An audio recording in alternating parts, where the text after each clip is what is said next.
Hello, my name's Andy Hunter. I'm an elder at Greenview Evangelical Church in Glasgow. I work full-time with the Fellowship of Independent Evangelical Churches, supporting churches in Scotland and the north of England. But my great joy is to share the gospel, the good news about Jesus Christ. I'm delighted to have this opportunity to do that by sharing some thoughts about Christmas. One of the great films of the 1990s is The Truman Show, starring Jim Carrey. It's about a man who lives in a small US town, the place where he grew up, got married, where he works, living what seems to be an unremarkable life. Except, of course, that unbeknown to him, his world is really just a giant TV set. He's completely unaware that his life is part of something so much bigger, that he's surrounded by a reality that he is ignorant of. The historian Luke, in his account of Jesus' birth, begins by contrasting two such worlds. One of those worlds is the world of politics, economics, elections, everyday life, the world that often seems most practical and relevant and pressing to us. But it's a world which Luke wants us to see is actually part of something much bigger. That is the world of God's activities and God's business. So that even the business of Augustus Caesar, the greatest emperor of a great empire, was actually just part of a much bigger reality, and indeed subject to a much greater king. And so Luke begins his account of Jesus' birth by showing how at the hinge of history, where BC and AD met together, those two worlds collided. I guess for many of us, Christmas is still at a personal level that kind of moment. That is perhaps the only point where our worlds collide with God. Now, don't misunderstand me. God is not in some separate world just popping into ours now and again. Our world is His world. He's here right now. But functionally, Christmas might be the one time where you consciously bump up against God. It might include the only God event on your calendar in the whole year. It might be the only time when your world openly intersects with Jesus Christ. So in seizing that moment, what can Luke teach us? Well, let me suggest two things.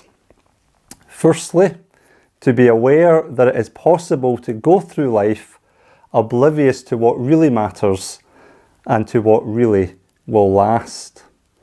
At the time of Jesus' birth, Caesar was midway through a 41-year reign, a glorious reign that had brought peace and prosperity to the known world.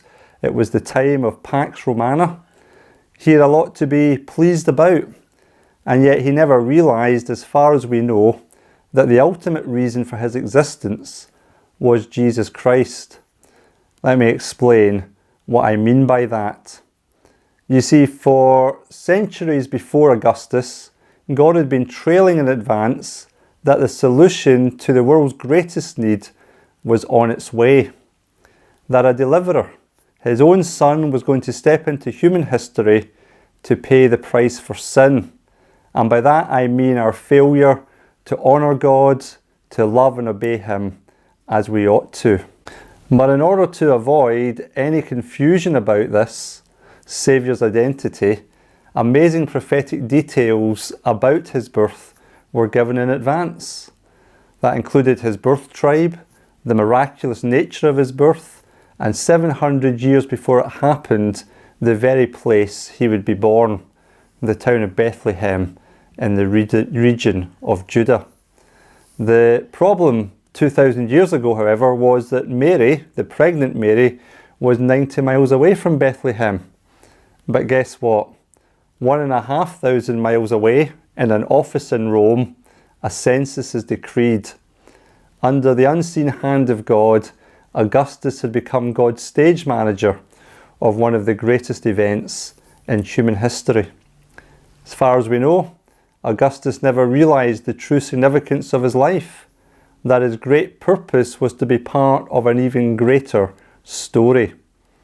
But I guess for us, at this time of year when our lives might be bumping up against God, is an opportunity to ask, where am I in that great story? But secondly, the birth of Jesus is a reminder that even though God's world may look less impressive just now, it will outlast everything else. Caesar was a man at the apex of world power, standing in the greatest city of the time, surrounded by wealth and prestige. In contrast, in a provincial backwater out in the sticks, a baby had been born to a peasant woman and lay in a feeding trough. I wonder who Hello magazine would have wanted to have spent that Christmas with. Who is more significant? Whose life is most meaningful? Augustus or Jesus? For Jesus there was no palace, just a cowshed, no throne. His coronation would be to be lifted up on a cross. And yet it is in these very places of humility that God was accomplishing his greatest work. The work that will affect the destiny of every man, woman and child far beyond the Roman Empire and far beyond the first century. No one is writing carols about Augustus or celebrating his birth in 2019. Rather, it's the life and person of Jesus that continues to shape the world, not Caesar. So don't be misled by appearances. This is a busy time of year with lots of distractions, lots of tinsel and lights, but don't fail to miss Christmas's greatest treasure.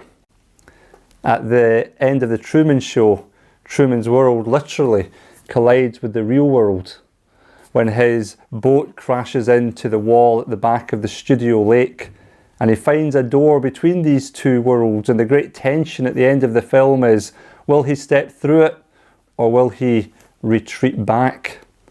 Opening our hearts to Jesus, asking for forgiveness, acknowledging him as King is a big step, but it's a simple step, and it's the step that God is calling every one of us to do.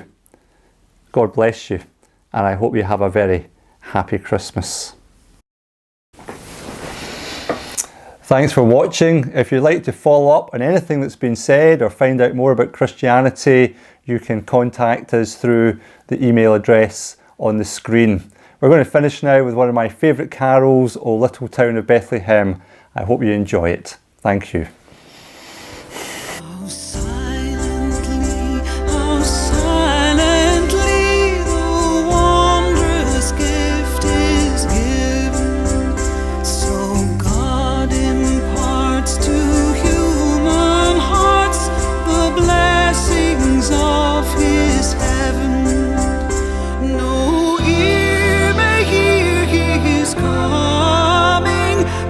To